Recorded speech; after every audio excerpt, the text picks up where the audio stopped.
Kumusta mga ka-Excelation at welcome back sa isa na namang Excel tutorial video na kung saan tuturuan ko kayo na iba't ibang paraan para mag-filter dito sa Excel.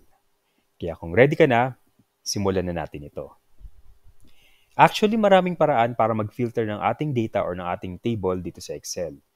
Ang usually ginagamit para mag-filter ay ang pagpunta mismo sa Home tab of the ribbon, and then under the Editing group, makikita mo yung Sort and Filter, and then click mo lang yung Filter button mismo. At magpapakita na yung filter drop-down dito sa table.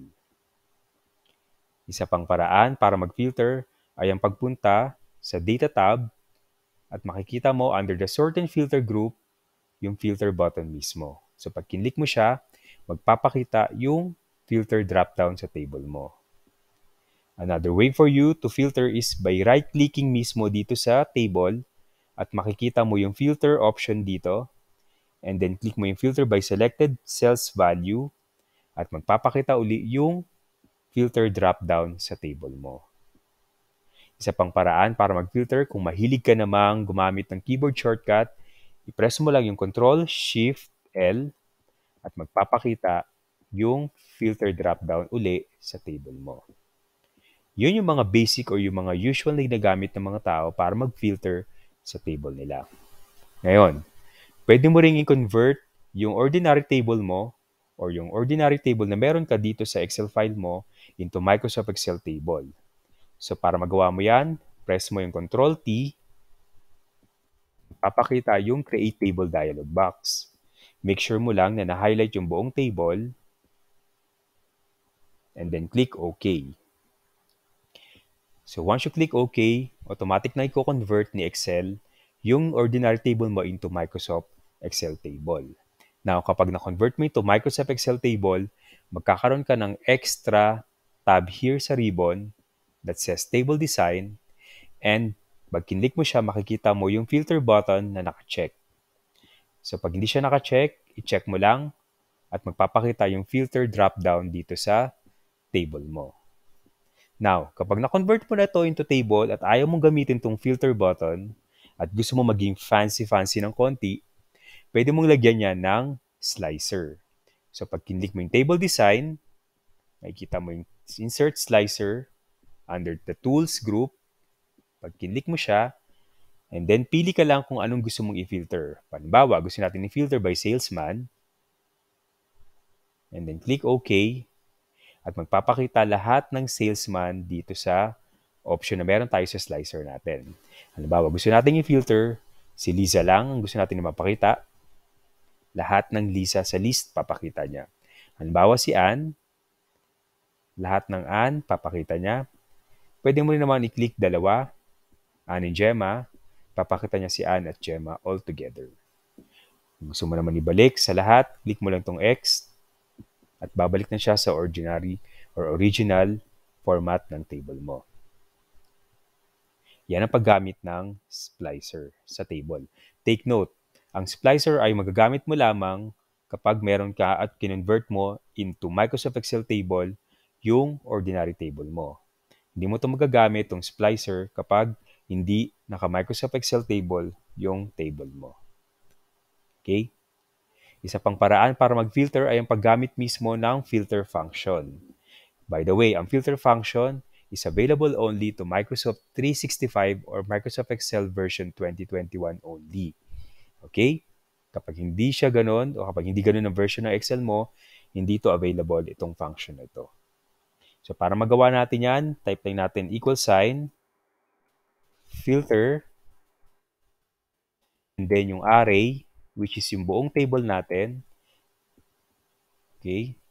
So from A to, highlight lang natin, hanggang dito sa G44.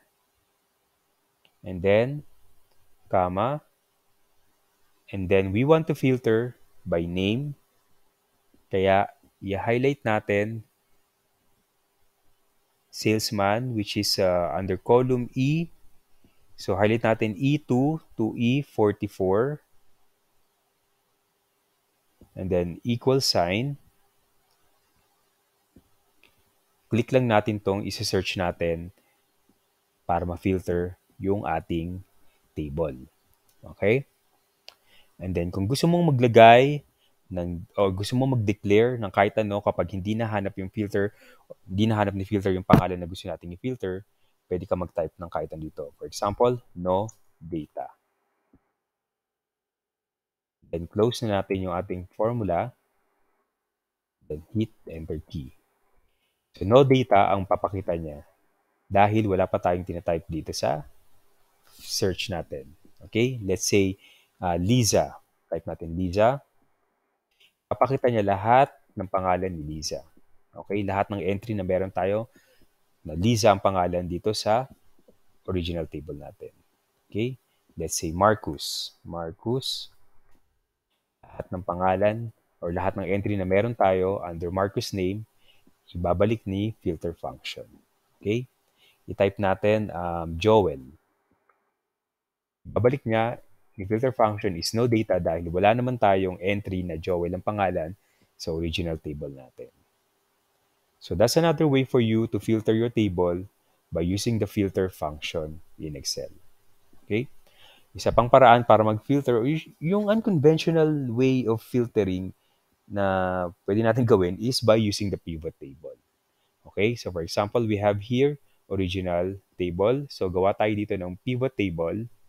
Insert, table, pivot table, and then make sure lang na na-highlight yung buong table natin. And then click natin yung existing worksheet. Click natin tong pivot table. And then lagay natin dito sa A2. Okay.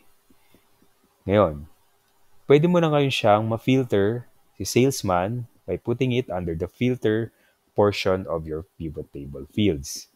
So, click mo yan. And then kung gusto mong malaman yung mga project na meron siya, click mo to sa rows.